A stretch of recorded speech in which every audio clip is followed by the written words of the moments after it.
बिहार सरकार ने लोगों की शिकायतों को जल्दी और सही तरीके से सुलझाने के लिए एक नया कार्यक्रम शुरू किया है। 11 मई 2026 को मुख्यमंत्री सम्राट चौधरी ने पटना के मुख्यमंत्री सचिवालय स्थित संवाद हॉल में इसकी शुरुआत की।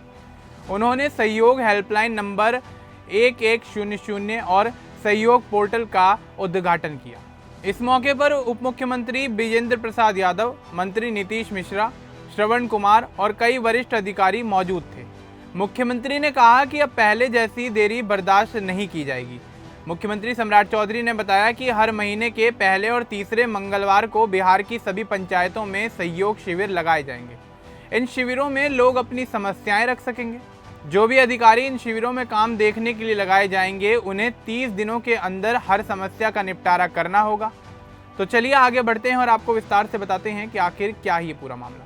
दरअसल उन्होंने साफ कहा है कि जिलाधिकारी और पुलिस अधीक्षक इन कामों की रियल टाइम मॉनिटरिंग करेंगे। मतलब हर समय नज़र रखी जाएगी कि कितना काम आगे बढ़ा। पुरानी व्यवस्था में लोग जिलाधिकारी के पास आवेदन देते थे, फिर वह आवेदन दूसरे अधिकारियों को भेज दिया जाता था। इसमें कोई तय समय सीमा नहीं होती थी, इसलिए लोगों को महीनों इंतजार करना पड़ता था। अब इस समस्या को दूर करने के लिए पंचायत स्तर पर शिविर लगाने और 30 दिन की समय सीमा तय करने का फैसला लिया गया है। मुख्यमंत्री सम्राट चौधरी ने जोर देकर कहा कि अगर कोई अधिकारी 30 दिनों में फाइल का निपटारा नहीं करता, आदेश नहीं जारी करता या काम में लापरवाही करता है, तो 31वें दिन वह स्वतः निलंबित हो जाएगा। पोर्टल पर ही ऑटोमेटिक रूप से सस्पेंशन का फॉर्म जनरेट हो जाएगा। अधिकारी को खुद कुछ करना नहीं पड़ेगा, सिस्टम खुद काम करेगा। सम्राट चौधरी ने अधिकारियों से अपील की कि अगर कोई विकास का काम, सड़क, बिजली, पानी जैसी बुनियादी ज़रूरतों से जुड़ी कोई समस्या है तो सरकार बड़े स्तर पर फैसला लेगी, लेकिन प्रखंड, अंचल या थाना स्तर की कोई छोटी समस्या का निपटारा 30 दिनों में हर हाल में करना होगा। ज़मीन से जुड़ी समस्याओं पर भी सम्राट चौधरी ने खास जोर दिया है। उन्होंने कहा है कि सभी ज़मीनों का सही रिकॉर्ड रखा जाए। अगर ज़मीन सरकारी है तो उसका ब्यौरा रखें। अगर कोई व्यक्ति 20, 30 या 40 साल से सरकारी ज़मीन पर रह रहा है तो उसकी जानकारी भी रखी जाए, क्योंकि यह जनता द्वारा चुनी हुई सरकार है, इसलिए लोगों की चिंता करना हमारा काम है। सरकार आईटी विभाग के जरिए सभी प्रखंड, अंचल और थानों में सीसीटीवी कैमरे लगाने का काम कर रही है। इससे वहां होने वाली गतिविधियों पर नज़र रखी जा सकेगी और पारदर्शिता बढ़ेगी।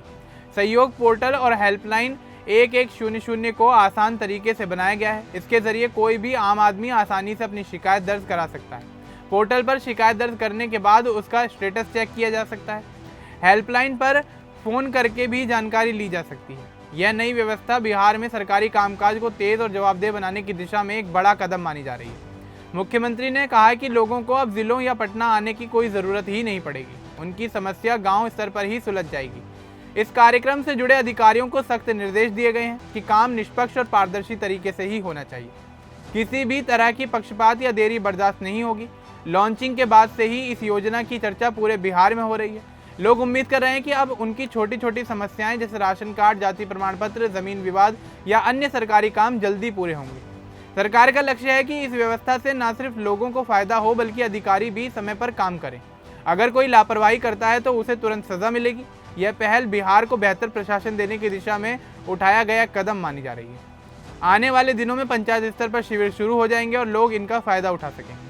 मुख्यमंत्री सम्राट चौधरी ने स्पष्ट किया है कि यह व्यवस्था सभी स्तर के अधिकारियों पर लागू होगी। कोई भी बच नहीं पाएगा अगर वह समय पर काम नहीं करता है तो।